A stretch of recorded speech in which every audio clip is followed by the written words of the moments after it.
Assalamualaikum warahmatullahi wabarakatuh. Bismillahirrahmanirrahim. Di materi pembelajaran Al-Quran hadis kali ini, kita akan belajar mengenai kandungan surat Al-Fajr ayat 15 sampai 18. Akan ibu bacakan dulu ayatnya ya. A'udzubillahi minasyaitonirrajim. Bismillahirrahmanirrahim. Fa'ammal insanu idza mabtalahu rabbuhu fa'akramahu wa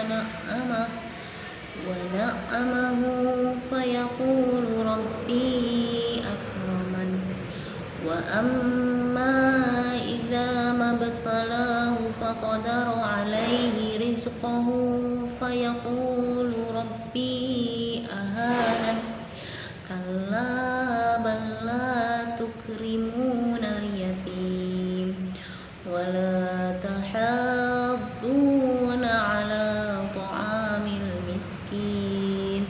Subhanallahul azim. Yang artinya, adapun manusia apabila Tuhannya memujinya lalu ia dimuliakannya dan diberinya kesenangan, maka dia akan berkata, Tuhanku telah memuliakanku. Adapun bila Tuhannya memujinya lalu membatasi rezekinya, maka dia berkata, Tuhanku menghinaku. Sekali-kali tidak. Sebenarnya kamu tidak memuliakan anak yatim, dan kamu tidak saling mengajak memberi makan orang miskin. Nah, asbabun nuzul dari Quran surat Al-Fajr ayat 15-18 ini adalah diriwayatkan oleh Ibnu Abi Hatim dari Zuwaibir dari Ad-Dahaq yang bersumber dari Ibnu Abbas bahwa Nabi SAW bersabda, siapa yang akan membeli sumur umat untuk melepaskan dahaga, mudah-mudahan Allah mengampuni dosanya. Sumur itu pun dibeli oleh Utsman.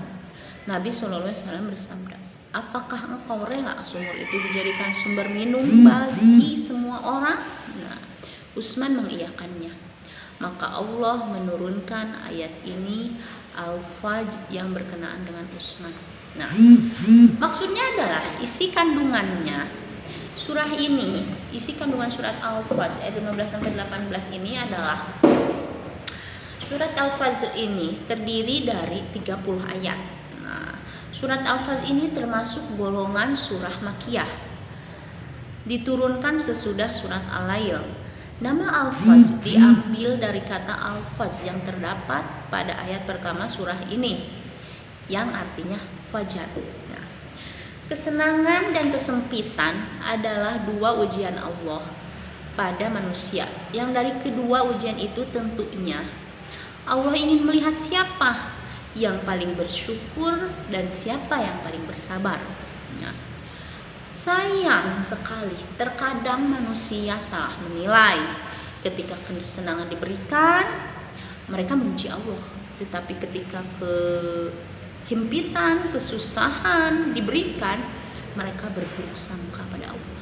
Nah, sehingga Ibnu Katsir menafsirkan dalam ayat tersebut bahwa sesungguhnya Allah mengingkari pernyataan orang-orang yang memandang bahwa ketika diluaskan rezeki maka itu adalah kemuliaan.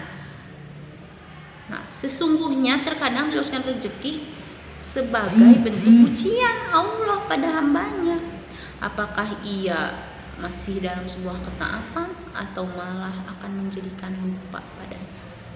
Nah, jadi ketika kita diberikan nikmat oleh Allah, kesenangan rezeki oleh Allah, dijadikan orang kaya oleh Allah, jangan lupa kita itu harus selalu bersyukur.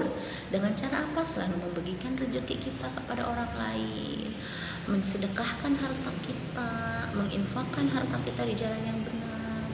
Karena kesenangan itu bukan cuma harta, kesenangan itu luas sekali. Kita diberikan umur yang panjang, kita ditetapkan iman Islam, kita diberikan sehat, kita dijadikan orang kaya, itu kesenangan. Yang semua nikmat yang dari Allah itu harus kita syukuri. Bisa dipahami ya? Kenapa? Sebab la in syakartum la azidannakum. Ketika kamu bersyukur, kata Allah, maka aku akan tambah nikmatku. ketika kita bersyukur, insya Allah apa yang ada pada diri kita itu nggak akan hilang, tapi justru akan bertambah. Tapi wala in kafartum inna adzabi lasyadid, jika kamu kufur maka siksaanku sangat pedih.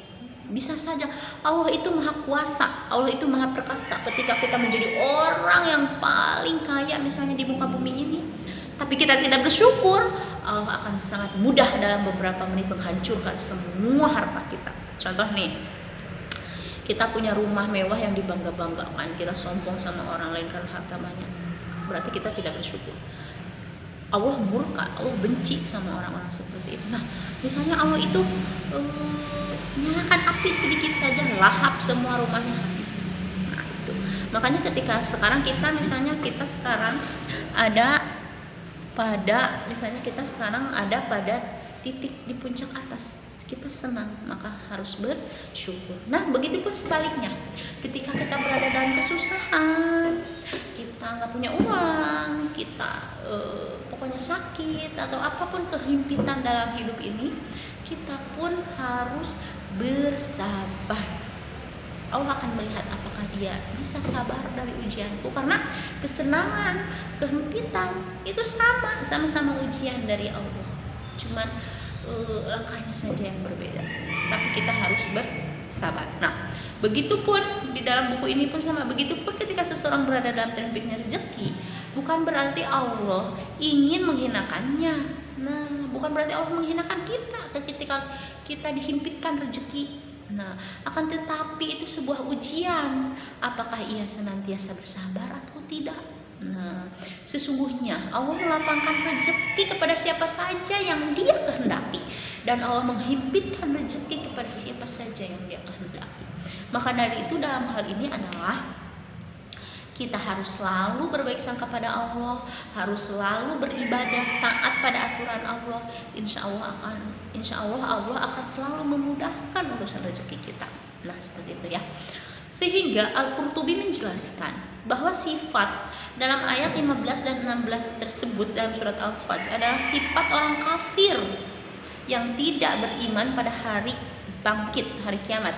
Mereka hanya memandang kenikmatan adalah sesuatu yang ada pada banyaknya harta. Nah, orang kafir itu seperti itu. Ketika dia banyak harta berarti dia memperoleh kenikmatan.